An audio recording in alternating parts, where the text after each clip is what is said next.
Everyone, welcome back to another vlog. कैसे हो आप सब? उम्मीद करती हूँ आप सब अच्छी होंगे, सेफ होंगे, हेल्दी होंगे। और 15-20 दिन से हम थोड़ा ऐसे ही चल रहा है, किसी की भी तबीयत ठीक नहीं है, सब ऐसे ही चल रहा है गोलमाल। जब से शादी से लौटे मतलब तब से ही ठीक नहीं है। शादी में ही मम्मी की तबीयत बहुत ज़्यादा ख़राब हो गई थी और इस वजह से हमें यहाँ मम्मी को लेके आना पड़ा।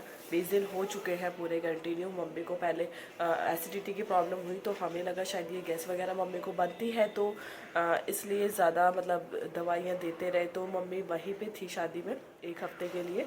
हम लोग गए थे यहाँ से मेहंदी वाले दिन और नेक्स्ट से शादी में गए थे। बट जैसे ही बारात में गए, पहला तो हमारा ये प्लान था कि हम लोग शादी से ही वापस नोएडा आ जाएंगे।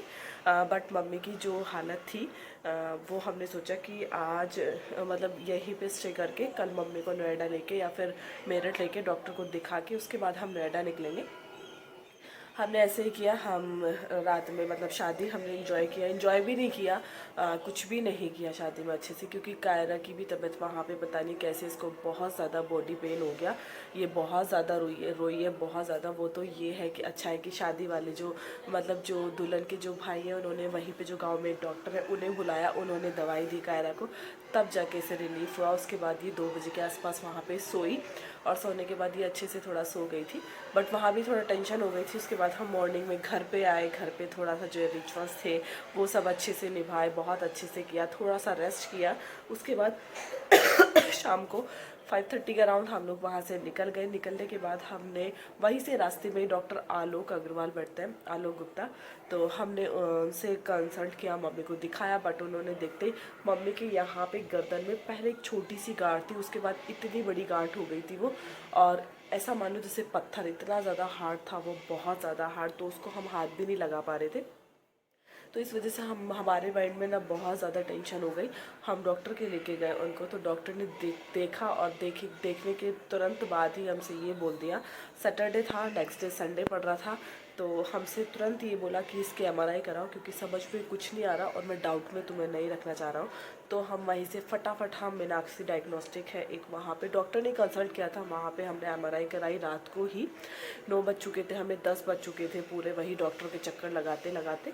बट जब तक MRI रिपोर्ट आई तब तक डॉक्टर उठ चुका था और नेक्स्ट डे पड़ गया था संडे, तो डॉक्टर को बैठना नहीं था। बट रिपोर्ट्स उन्होंने यही बोला था कि नेक्स्ट डे ही मिलेगी। पर हमने मंडे को रिपोर्ट लेके हम डॉक्टर के पास गए, तो उसमें पूरा अच्छे से क्लियर नहीं था कुछ भी, उसमें अच्छे से कुछ भी क्लियर नहीं था, क्योंकि डॉक्टर ने हमें थोड़ा डाउट में डाल दिया था। उन्होंने बोला था कि हो सकता है मे बी इन्फेक्शन हो या फिर टीबी की गांठ हो या फिर और भी हो सकता है कुछ बड़ी बात। और हम बहुत ज़्यादा टेंशन में हो गए, तो हमें कुछ भी समझ नहीं आया, इसलिए हम मम्मी को अपने साथ यहाँ नोएडा लेके आए। नोएडा आने के बाद हमने यहाँ पे गाजियाबाद में एक आस्था हॉस्पिटल है, डॉक्टर राजेश करके है, तो जनरल फिजिशियन है, तो उनसे हमने अपॉइंटमेंट लिया। देन उसके बाद उन्होंने हमें थोड़ा सा बहुत अच्छे से हम एक्सप्लेन किया, उन्होंने रिपोर्ट्स कराई बहुत अच्छी, मतलब उन्होंने इस तरह से हमें नहीं डराया कि कोई बात नहीं, इतना ज़्यादा मत सोचो कि, लेकिन मे भी कुछ भी हो सकता है। मैं पूरा क्लियर नहीं बता रहा हूँ कि मतलब मुझे कुछ भी नहीं पता है, अभी आप रिपोर्ट्स कराओ। उन्होंने FNAC रिपोर्ट कराई, TB गोल्ड, सिल्वर गोल्ड, पता नहीं कौन सी रिपोर्ट कराई, एक्सेट्रा एक्सेट्रा, बहुत सारी रिपोर्ट्स कराई। और माइंड में सिर्फ, सही बताऊं, मेरे माइंड में सिर्फ खाटू बाबा जी का था, क्योंकि मुझे बाबा जी पे पूरा ट्रस्ट था कि जो होगा सब अच्छा होगा। सिर्फ मेरे माइंड में कुछ भी नहीं था, सिर्फ मैंने बाबा जी पे विश्वास रखा हुआ था। मैंने बाबा से ये भी बोल दिया था। बट जैसे हमने FNAC रिपोर्ट कराई, तो उस रिपोर्ट्स में भी ज़्यादा क्लियर कुछ भी पता नहीं चला, उसमें भी डॉक्टरों ने हमें डाउट में डाल रखा था। दैन जैसे हम नेक्स्ट डे रिपोर्ट हमें मिली, उसके बाद हम डॉक्टर से कंसल्ट करने के लिए गए। बट वो डॉक्टर सैटरडे नहीं बैठते हैं। उसके बाद उन्होंने, हॉस्पिटल वालों ने उनसे बोला कि आप यहाँ दूसरे डॉक्टर हैं, उनसे आप अपना रिपोर्ट एक बार चेक करा लो। हम वहाँ पे गए, उन्होंने अच्छे से एक्सप्लेन किया हमें कि अगर आपको डाउट है तो आप एक बार ENT डॉक्टर को दिखा लो, यहाँ हॉस्पिटल में बैठते हैं वो। तो हम ENT डॉक्टर नवनीत करके हैं, तो हम उनके पास गए। बट उन्होंने हमें इतना ज़्यादा डरा दिया कि ये तो बहुत ज़्यादा स्वेलिंग है, कोई बड़ी चीज़ भी हो सकती है, ये वो, और पता नहीं क्या क्या क्या क्या क्या क्या। मतलब माइंड एकदम हमारा एकदम ऐसा हो गया कि अब क्या करें, समझ में कुछ भी नहीं आ रहा था, कुछ भी, बस एकदम हम लोग ब्लैंक हो गए। बट हमने सिर्फ ये सोचा कि अब हम रिपोर्ट्स तभी कराएंगे। सबसे पहले हमें जाना है खाटू श्याम, और हम लोग गए खाटू श्याम सैटरडे को ही। हम लोग दोपहर के बाद हम सैटरडे को निकल गए खाटू श्याम जी, मैं मम्मी।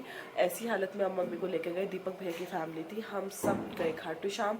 रात को हम निकले वहाँ, सुबह हम 3:30 बजे पहुँचे, और इतनी ज़्यादा वहाँ शक्ति से मिल गई। 3 नहीं 4 बजे हम वहाँ पे पहुँचे। वहाँ पे इतनी ज़्यादा मम्मी को शक्ति मिली कि यहाँ से पूरी रात हमने ट्रैवल किया, और हमारा जो धर्मशाला थी वहाँ से 15-20 मिनट का रास्ता था, बट ये सब लेट गए थे। दीपक भैया और उनकी फैमिली भी लेट गई थी अपने रूम में। मैं और मम्मी ने सोचा कि हम एक बार दर्शन करके आएंगे बाबा जी के, उसके बाद हम रेस्ट करेंगे।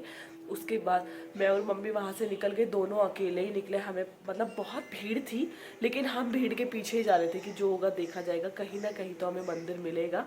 पहुँच के पूछ के भी नहीं, हम पीछे भीड़ के पहुँच के 4:30 बजे हमने खाटू बाबा जी के बहुत अच्छे से दर्शन किए, बहुत अच्छे वाले। और वहाँ से होने के बाद फिर हम लोग अकेले ही जैसे तैसे करके हम लोग धर्मशाला पहुँच गए। यहाँ आके देखा तो कायरा के पापा की तबीयत खराब, मतलब माइंड एकदम सुन। उन्हें पता नहीं कैसे लंबा ट्रैवल किया, फिर पैर में एकदम नस से नस चढ़ गई उनकी, फीवर हो गया, और एकदम तबीयत थोड़ी सी उनकी ऐसी हो गई थी। बट ये है कि खाटू बाबा जी का मुझे वहाँ पे एक प्रसाद मिला था, फूल जो गुलाब उनके यहाँ चढ़ाते हैं, तो वो प्रसाद मुझे पंडित जी ने दे दिया था। उसके बाद मैंने उनकी एक पंखुड़ी तोड़ के इसके पापा को खिलाई, वो सुबह तक बिल्कुल अच्छे से ठीक हो गए। उसके बाद हम 8:30 बजे गए, फिर दोबारा से हमने दर्शन किए, बहुत अच्छे से हमने खाटू बाबा जी के दर्शन किए कि मम्मी की सारी रिपोर्ट्स नॉर्मल आए, सब कुछ ठीक हो। और वहाँ से हम लोग आए, नेक्स्ट डे संडे था। उसके बाद हमने सारी रिपोर्ट्स कराई, 3-4 दिन में वो रिपोर्ट्स आई, और डॉक्टर ने बोला कि रिपोर्ट्स ठीक है, कोई घबराने वाली बात नहीं है, सब कुछ ठीक है, टेंशन लेने वाली बात नहीं है। ये हो सकता है कि उसमें भी डाउट था कि टीबी की गांठ हो सकती है, बट उन्होंने टीबी की दवाई नहीं दी है। अभी बोला है 10 दिन की ये दवाइयाँ ले लो और हो सकता है ठीक है। अभी है वो यहाँ पे गांठ छोटी सी, अभी मतलब इतनी बड़ी रह गई है इतनी से, तो धीरे धीरे वो भी ठीक हो जाएगी। बस विश्वास रखो, सब कुछ ठीक हो जाता है। और इसी रीज़न की वजह से, भागम भाग की वजह से मेरी व्लॉग नहीं आ रहे थे। कायरा की भी थोड़ी तबीयत ठीक नहीं थी, और अभी 3 डेज से मेरी भी तबीयत ठीक नहीं थी। और मेन रीज़न ये भी था, एक तो भागम भाग सब बीमार, और सेकंड रीज़न ये था कि ट्यूशन वाले बच्चों के सबके एग्ज़ाम चल रहे थे, तो मैं बहुत ज़्यादा बिजी हो गई थी, क्योंकि मुझे मॉर्निंग में भी ट्यूशन पढ़ाना पड़ रहा था और इवनिंग में भी, तो मुझे टाइम बिल्कुल भी नहीं मिल रहा था। एग्ज़ाम आते हैं तो ऐसा लगता है कि मेरे एग्ज़ाम है, और उसकी थकान की वजह से अब 2 डेज से मुझे भी फीवर हो रहा है। बट अभी मैं ठीक हूँ, और होप सो कल से शायद ब्लॉगिंग में अच्छे से डालूँ। और बस इस वीडियो में मैंने यही बताने के लिए आपके सामने आई हूँ कि क्या क्या घर में क्या क्या हालात चल रहे थे, क्या हो रहा था, तो यही सब कुछ चल रहा था। बट अब सब कुछ स्टेबल है, खाटू बाबा जी की उससे सब कुछ ठीक है, कोई घबराने वाली बात नहीं है, कोई टेंशन वाली बात नहीं है। ये सब सुख दुख आते रहते हैं, तो इसे थोड़ा हंस के सुख दुख को हंस के सहो तो सब कुछ अच्छा हो जाता है। और अब सब कुछ ठीक है। मम्मी और कायरा देख रहे हैं अंदर टीवी, और मैं जा रही हूँ अभी, यहाँ सामने आंटी का बर्थडे है, तो वहाँ जा रहे हैं मैं और सामने वाली भाभी। तो चलिए, बाय, टेक केयर, हेल्दी रहिए, सेफ रहिए। आप सब भी अपना ध्यान रखें, क्योंकि जो गांठ हो जाती है, नॉर्मली टीबी की गांठ होती है, तो इससे घबराए ना, और अगर गांठ होती है तो डॉक्टर से ज़रूर ज़रूर ज़रूर संपर्क करें। तो बाय।